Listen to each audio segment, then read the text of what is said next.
Құрметті ағайын, қасиетті құрбан айт мейрамы құтты болсын.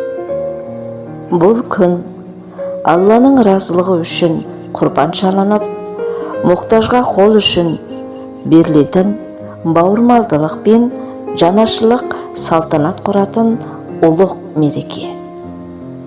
Баршаңыздың шаңырақтарыңызға шаттық, отбасыңызға амандық, жүрегіңізге иман, тіршілігіңізге ырыс береке тілеймін. Құрбандықтарыңыз қабыл болсын, тілектеріңіз орындалсын. Бір-бірімізге мейірімді болайық, рухани құндылықтарымызды дәріптеп, ұлт бірлігін бекемдейік. Құрбан айт барша мұсылман жұртына қуаныш пен жақсылық әкелсін. Айт мүбәрәк болсын.